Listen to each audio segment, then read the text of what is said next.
Começa falando, acredito que, sobre o assunto do dia, né? Que é a reforma tributária. A reforma foi aprovada, o texto base foi aprovado nessa madrugada, em uma votação bastante expressiva. O placar ficou em 375 votos favoráveis e 113 contrários à medida, isso já no segundo turno, né? No primeiro turno também a distância foi bem larga. Na prática, os brasileiros não vão pagar menos impostos, mas o sistema dá um passo para ser, eu digo, talvez um pouquinho, professor Felipe Nunes, simplificado. Bom dia. Bom dia, Júnior. Bom dia aos ouvintes, todo mundo aqui da bancada. Olha, Júnior, eu quero começar dizendo que estou otimista. Mas estou otimista não é por conta dessa reforma. É porque, geralmente, quando a gente está aqui no Conversa, a gente está preocupado, claro, em apontar problemas, críticas à política, ao Brasil. Mas vamos fazer aqui rapidinho uma retomada? Nós fizemos, nos últimos anos, reforma trabalhista, previdenciária, política e agora tributária. Júnior, tem avanço acontecendo no país. Nós não podemos deixar isso passar, não. Tem avanço acontecendo. E é em todas as direções, porque essas reformas agradam a esquerda, desagradam a direita, agradam a direita, ou seja, nós estamos caminhando para frente. Isso é muito importante. Sobre ontem, eu vou falar de política. Os detalhes da reforma, eu sugiro que todo mundo acompanhe no itatiaia.com.br. Lá tem belas matérias sobre isso. Tem o tal do cashback, que é muito bacana, tem cesta básica, tem um monte de detalhe que eu acho que as pessoas têm que conhecer. Mas eu quero falar de política, porque eu sou cientista político. Para mim, ontem, nós saímos desse processo com Haddad no céu, Bolsonaro no inferno e Tarcísio no purgatório. Explico. O Haddad é até aqui o ministro que mais entrega no governo, entregou arcabouço, entregou reforma, conseguiu reverter PIS/COFINS, ou seja, ele está conseguindo avançar na agenda econômica. O Bolsonaro, do nada, resolveu entrar numa briga perdida. Eu não entendo o Bolsonaro. Às vezes eu fico tentando entender, não consigo compreender. E o Tarcísio, que é o mais importante, eu acho, nesse momento, conseguiu ser mais conhecido, conseguiu sair como moderado dessa disputa toda, mas vai ter que pagar um precinho para a alma dele ser de novo salva. Porque começou a pagar ontem, né, na reunião do PL. Nossa, mas que coisa. E aí é o seguinte, o Twitter ontem era só traidor pro Tarcísio. Então, para ele não ser o novo Dória, para ele não ser o novo Witzel, que eu já vi essa história no passado, ele vai ter que pagar uns pedágios no purgatório. Essa é a análise política que eu faço do que aconteceu ontem. Rita Mondinho, lógico que o texto ainda vai para o Senado, né? Essa discussão termina na Câmara, vai lá passar no Senado. As análises de bastidores dizem que no Senado também ela deve passar com certa tranquilidade. E eu te pergunto, é para comemorar, não é para comemorar? Como é que você está vendo isso tudo? Bom dia para você. Bom dia, Júnior. Bom dia a todos. Tirando o episódio do pagamento da liberação de emendas parlamentares, e ontem foram 5.100, eu acho, 5.200 de emendas para estados e municípios, sem nenhum tipo de transparência e de rastreamento do uso desse dinheiro, eu acho que foi uma vitória para o Brasil. Caminhamos.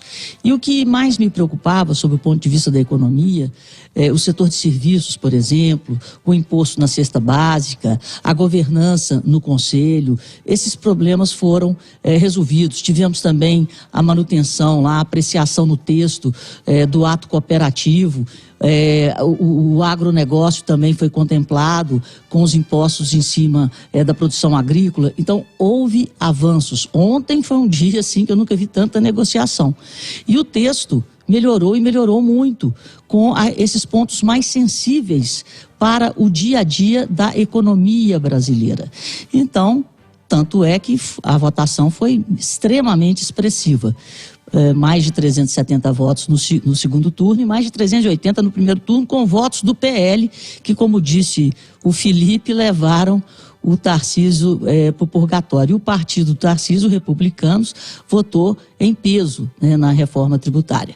Mas é um avanço e eu só discordo do Felipe em relação à reforma política, que no meu entender ainda não aconteceu e o que nós tivemos foi um retrocesso. Mas vamos caminhar e que venha a reforma administrativa. O Brasil precisa ser reformado. A gente estava no século XX, temos que entrar no século XXI, temos que melhorar a forma de arrecadar, simplificar, para que as empresas não sejam tão penalizadas sobre todos os aspectos.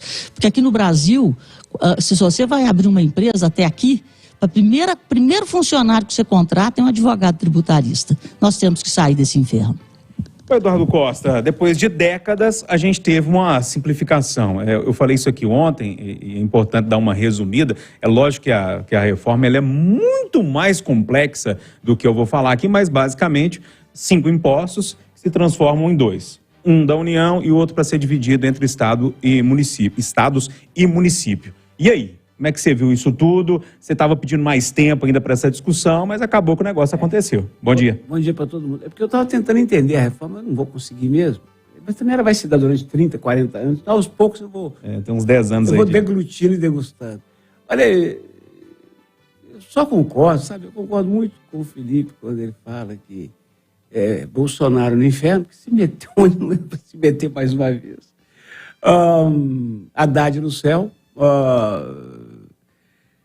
Tarcísio no purgatório, mas se revela a direita que eu gosto, a direita sensata, cada vez mais fã desse cidadão. Muita gente de centro tem gostado dele. Não, mas sou muito fã desse cidadão, muito fã desse cidadão, cada vez mais. Eu agiu como quem é estadista, e não político, e não executivo. Mas eu concordo muito com a Rita também. Reforma política nós precisamos ter, de verdade. E administrativa é urgente para gastar menos. Agora, só acrescentaria que, primeiro, Lula revela-se de novo o cara desse mundo para poder articular e conseguir as coisas. Ele tropeça daqui, tropeça dali, e ele consegue. E uma celebração íntima aqui, porque, poxa, eu tenho tanto medo quando essa gente vai entrar de férias no Legislativo, aparece um Frankenstein que mata a gente de raiva. E dessa vez foi diferente, rapaz. A Assembleia Legislativa entrou em recesso, votando o aumento da educação, bendito aumento que os professores merecem, e esse bendito projeto para Minas não quebrar. O Congresso nos deu esse presente da reforma tributária, pelo menos até eu conhecê-la melhor, eu acho que é um presente, e a Câmara ainda resolveu essa questão do imbróglio aí do transporte coletivo. Então, God save the Parliament. Eu me deparei, lendo sobre as questões da reforma tributária, me deparei agora de manhã para um assunto que é corriqueiro, vira e mexe a gente fala nele, que é a questão do IPVA, do imposto para barco, né? Para pesquisa, essas coisas entrou.